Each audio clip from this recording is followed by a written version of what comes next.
আসসালামু আলাইকুম, সবাই কেমন আছেন? আলহামদুলিল্লাহ, আমি আল্লাহর রহমতে ভালো আছি। প্রতিদিনের মতো আজকে হাজির হয়ে গেলাম।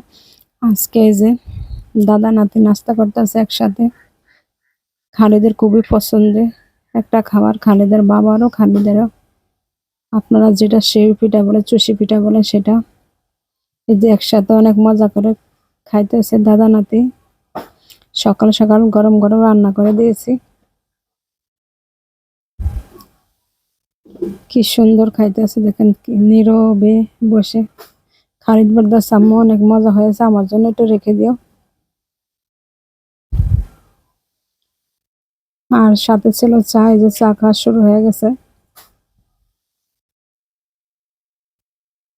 আমাদের সকালবেলা চা না হলে চলেই না।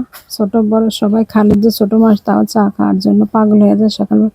দেখেন খালিদের কত পছন্দ, সে চেটে খাচ্ছে।